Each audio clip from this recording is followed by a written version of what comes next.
Chairman মহোদয়, বিধায়ক সুদীপ সরকার যে প্রস্তাব এখানে এনেছে, রাজ্য সরকারের বিভিন্ন দপ্তরে কর্মরত সমস্ত অনিয়মিত কর্মচারীদের নিয়মিত করার জন্য উদ্যোগ গ্রহণ করা হোক। বিষয়টি খুবই গুরুত্বপূর্ণ এবং মানবিক, যে জন্য আমরা প্রত্যেকটা সেশনে আমাদের তরফ থেকে এই বিষয়টিকে তোলার চেষ্টা করছি। রাজ্যে অসংখ্য অনিয়মিত কর্মচারী, এটা বারবার আমরা আলোচনা করেছি যে একটা নিয়ম ছিল যে 10 বছর অনিয়মিত থাকার পরে তাদের নিয়মিত হবে।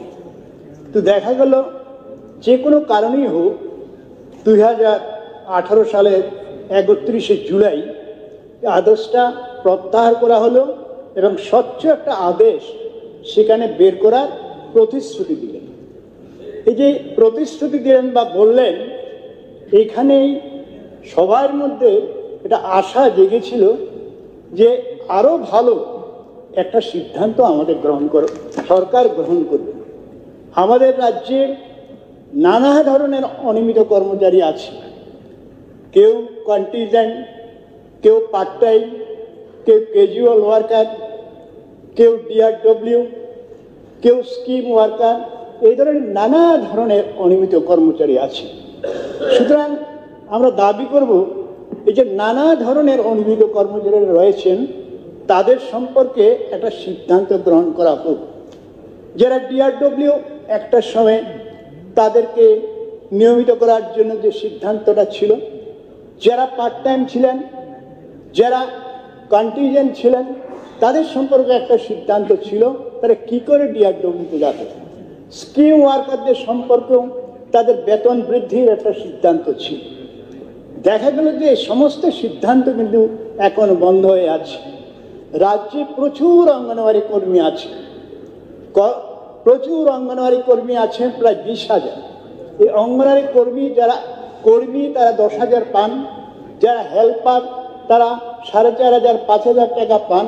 কিন্তু সুপ্রিম কোর্টে একটা রায় রয়েছে, তারা স্কিম ওয়ার্কার, কিন্তু তাদের সম্পর্কে একটা রায় রয়েছে, যদি নিয়মিত করা না যায় তাহলে যারা কর্মী, অঙ্গনওয়াড়ি কর্মী, তারা 21,000 টাকা তাদেরকে যাতে দেওয়া হয়, যারা হেল্পার তাদের যাতে 18,000 টাকা দেওয়া হয়। কিন্তু আমাদের রাজ্যে এখনো সেটা আমরা গ্রহণ করলাম না। আমাদের যে সমস্ত সর্বশিক্ষার শিক্ষকরা রয়েছে, আমি বুঝতে পারলাম না কেন রাজ্য সরকার 6,000 মাত্র সর্বশিক্ষার শিক্ষক রয়েছেন, যারা আমাদের নিয়মিত শিক্ষকের মতো কাজ করেন। প্রতিটি স্কুলে অনেক স্কুল রয়েছে যেখানে 4-5 জন সর্বশিক্ষা কর্মী রয়েছেন, তাদের দিয়ে স্কুলটা চলে। তাহলে যেখানে আমাদের সিঙ্গেল বেঞ্চ রায় দিলেন ত্রিপুরার হাইকোর্ট, ডাবল বেঞ্চ রায় দিলেন ত্রিপুরা হাইকোর্ট, তাদের নিয়মিত করা হোক। তাহলে আমার রাজ্য সরকার কেন সেটা নিয়ে গেলেন এসএলপি দিয়ে, আবার সুপ্রিম কোর্টে নিয়ে গেলেন?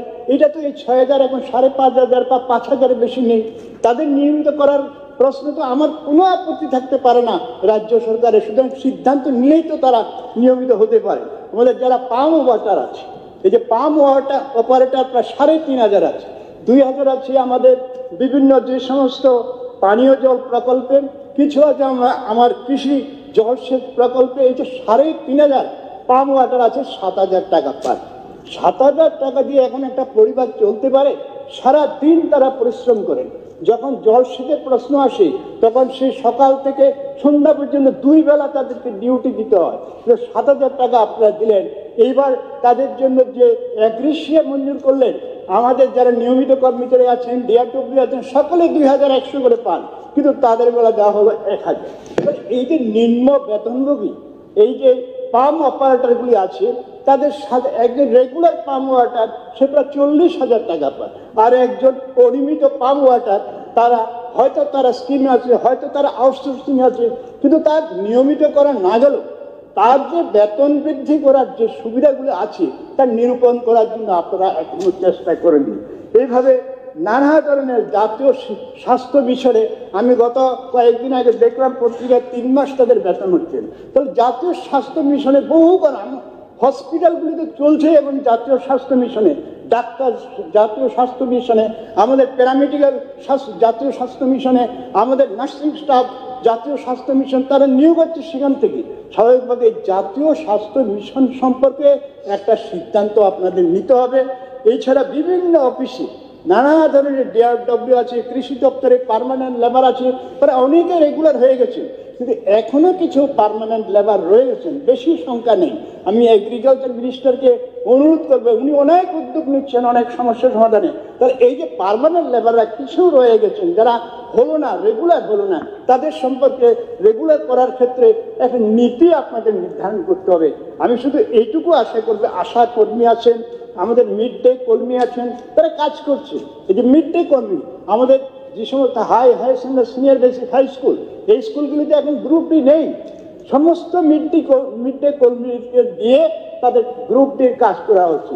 একদিকে তারা রান্না করেন, আরেকদিকে তারা সমস্ত দরজা জানলা থেকে, বেল থেকে, পিঠা থেকে সমস্ত কাজ তারা করেন এই মিড ডে মিল কর্মীরা। 2500 টাকা পান। তাহলে তাদের বেতনটা একটু বাড়িয়ে দিলে কি হয়? তারা স্কিম ওয়ার্কার, তাদের নিয়মিত এখনই করতে পারেন না, কিন্তু তার বেতন বৃদ্ধি করার ক্ষেত্রে অসুবিধাটা কোথায়? আমার মনে হয় যে রাজ্য সরকার তার বিভিন্ন যে ক্যাটাগরি অনিয়মিত কর্মচারীরা আছেন, সে সমস্ত অনিয়মিত কর্মচারীদের সম্পর্কে নিয়মিত করা কিংবা নিয়মিতকরণ সাপেক্ষে সিদ্ধান্ত অতি সত্বর নেওয়া প্রয়োজন। সারা রাজ্যের অনিয়মিত কর্মচারীরা সংঘবদ্ধ হচ্ছে, আমি বারবার বলছি যে তারা সংঘবদ্ধ হচ্ছেন, প্রচন্ড অসন্তোষ, দপ্তরে দপ্তরে প্রচন্ড অসন্তোষ, এরা সংঘবদ্ধ হচ্ছেন। অতি সত্বর আপনাদের এই সিদ্ধান্ত গ্রহণ করা উচিত। এই জন্য আমাদের যে বিধায়ক, যে সুদীপ সরকার যে সিদ্ধান্ত এখানে প্রস্তাব এনেছেন, আমি আশা করব যে আমাদের এই হলে যত আমরা প্রতিনিধিরা আছি সকলে এক বাক্যে একে সমর্থন করবেন এবং সুনির্দিষ্ট একটা সিদ্ধান্ত নেওয়ার জন্য রাজ্য সরকারকে সকলে আমরা সম্মিলিতভাবে অনুরোধ করব যে যাতে এই বিষয়টার একটা সমাধান সূত্র হয়। এই কয়েকটি কথা বলে আমি আমার কথা বলা